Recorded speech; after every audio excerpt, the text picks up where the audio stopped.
જય માતાજી મિત્રો, આજે ફરી આવી ગયા છીએ અમે એક નવી રેસીપી લઈને। મિત્રો, ઘણા મા બાપની ફરિયાદ હોય છે કે બાળકો પાલક અને બીટ ખાતા નથી, તો આજે આપણે પાલક અને બીટનો ઉપયોગ કરીને રેનબો પૂરી બનાવશું, જે બાળકો માટે એકદમ હેલ્ધી છે અને બાળકો હસતા હસતા ખાઈ પણ શકે। રેનબો પૂરી બનાવવા માટે આપણે સૌપ્રથમ પાલક અને બીટનો જે રસ બનાવી લેશું।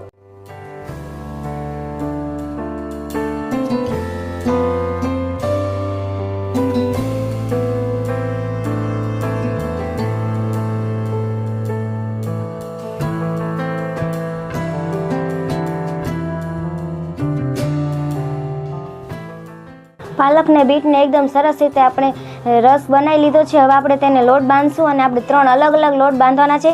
પહેલા આપણે પાલકનો રસ નાખીને લોટ બાંધશું।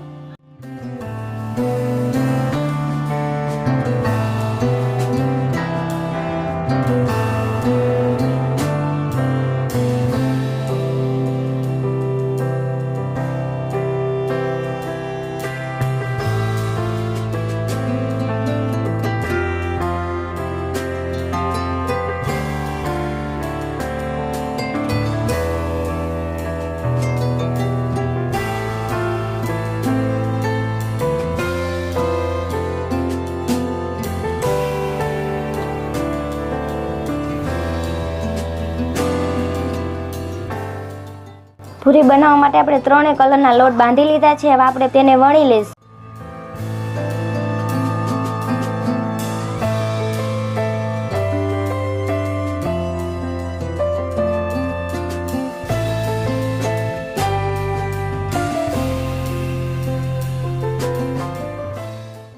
આપણે 3 અલગ અલગ કલરના વણી લીધા છે। હવે આપણે તેને ઉપરા ઉપરી ગોઠવીને તેનો રોલ તૈયાર કરીએ।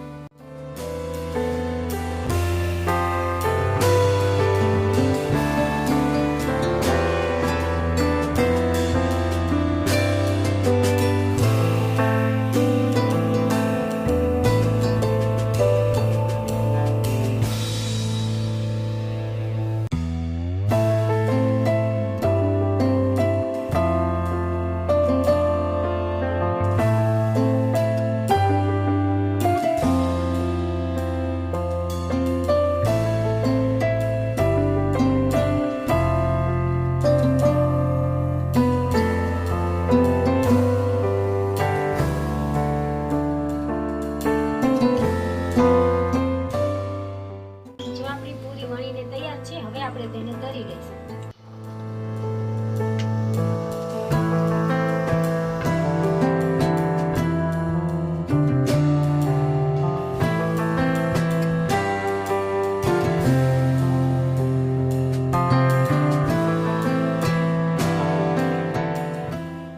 જો મિત્રો, આપણી આ રેનબો પૂરી બનીને તૈયાર છે। તમે પણ આવી રીતે ટ્રાય કરજો, બાળકોને ખૂબ જ મજા આવશે ખાવાની અને બાળકો માટે ખૂબ જ હેલ્ધી છે। આ પૂરી આવી રીતે પૂરી બનાવશો તો બાળકો પાલક અને બીટ પણ હસતા હસતા ખાઈ લેશે। તો મિત્રો, હવે મળીએ આપણે નવા વિડીયોમાં નવી રેસીપી સાથે। ત્યાં સુધી અમારા જય માતાજી અને જય શ્રી કૃષ્ણ।